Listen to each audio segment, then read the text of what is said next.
powerful images of Russia's war on Ukraine are gripping, moving, disturbing, and worse. We all look on heartbroken as Ukrainian citizens are destroyed, people forced to flee in the wake of these brutal, unprovoked attacks. With me now is someone who has been right there on the front lines capturing these images, photojournalist Heidi Levine. She's been documenting the war in and around Kyiv for the Washington Post. Heidi, grateful for your time today. I want to start just by showing some photos you took around Irpin, where people are trying to flee. You see the damaged bridge there. You see, and again, if you just pause and watch, you see crutches there. You see a pet carrier there. If you take time to look at the humanity of the photo, it is remarkable. And you have a series there. You've been doing this for more than 30 years. You've been in Iraq, you've been in Syria, you've been in Gaza, and yet you say yourself, and when you talk to your colleagues with decades of experience covering war, they are shocked by what they are witnessing and fearful of what comes ahead. Help explain.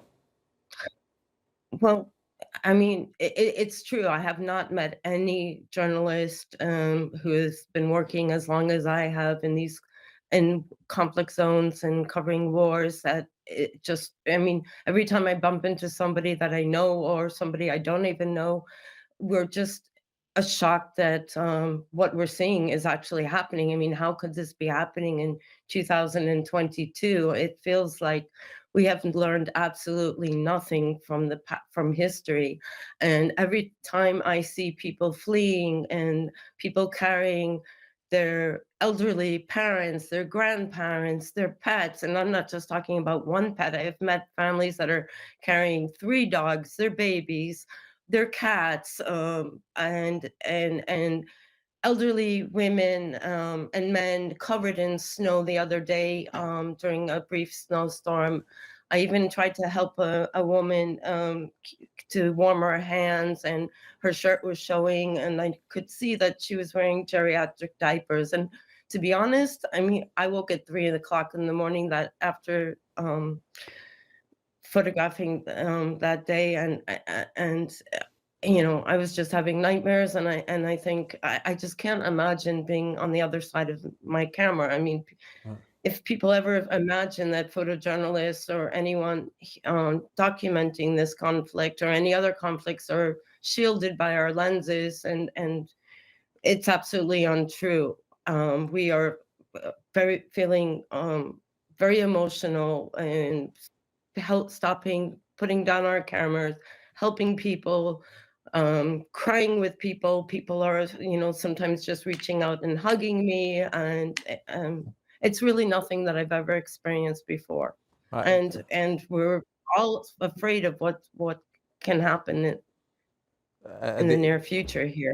You can hear your emotion. You know, the arc of life is supposed to be a magical journey, and it is a nightmare right now. You see right there a funeral in Kyiv, a funeral that's too soon for somebody whose life has been cut short too soon by Putin's plan, not God's plan. And then you see here the other end. This is a basement maternity ward underground in Kyiv to protect the pregnant mothers, to try to protect them from what's happening up above. You say when you put down you can't believe sometimes what's happening on the other side of the lens. It's both the beginning and the end of life there in the middle of hell. Right. And a lot of these women, pregnant women, were frightened. I mean, I am mother of 3 children myself, have gone through giving birth 3 times, and it's scary enough on its own. So I cannot even imagine what this situation is like for them. They're in shock that this is happening in their own country, that they're in shock that they're about to give birth or have given birth under these circumstances. They don't know if they're even going to even have a home to go home to with their newborn baby, or what country they're going to have to flee to. We have to also understand that, you know, the men are not between the age of 17 and 65 are not allowed to leave Ukraine. And so I've also witnessed so many women of all ages with their families leaving on their own, saying goodbye to their husbands from the window of their train station. It's just shocking. We're showing pictures you took at the end of February on a residential building in a fire. There's a photograph here of the Kyiv Zoo. And in some ways, this is incredibly heartwarming amid all this pain. You see one of the zookeepers there trying to comfort an Asian elephant who you say in your reporting as you take these photographs is having shock issues because of the drumbeat of war.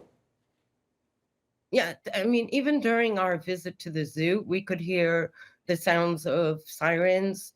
We could hear explosions in the background. I know that Horace the elephant um, is being given sedatives because he's absolutely frightened from the noise, walking back and forth.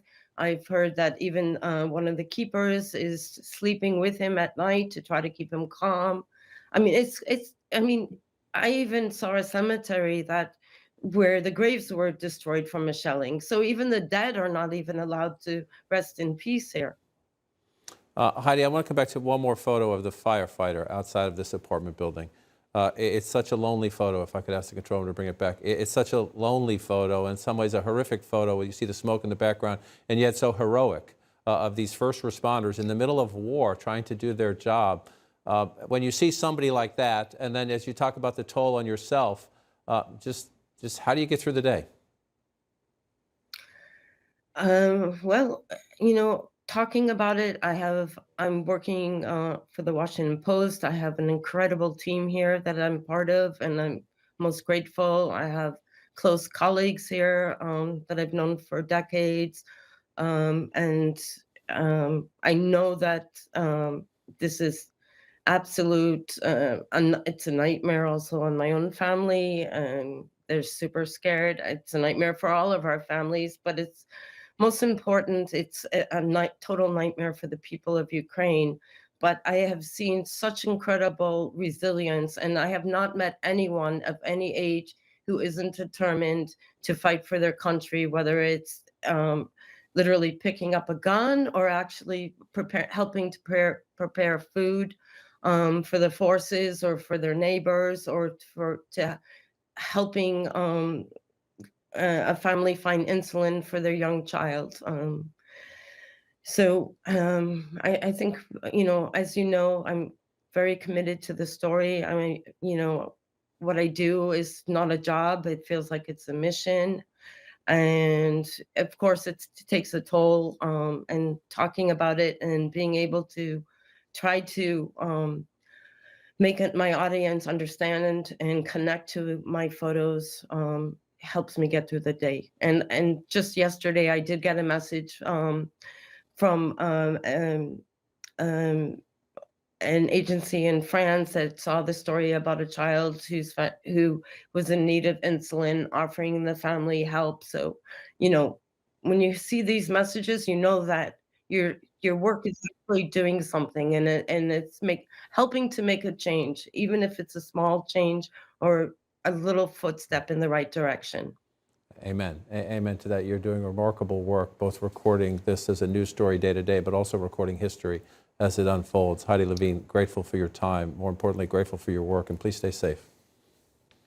Thank you so much. Thank you. Thank you. And I just to also offer my condolences to the people who have lost loved ones, and including the families of the journalists who've been killed in the last few days. My heart goes out to you and to the people here, and everyone on both sides of the conflict that are losing people. Important perspective. Heidi, thank you so much. Thank you. Thank you.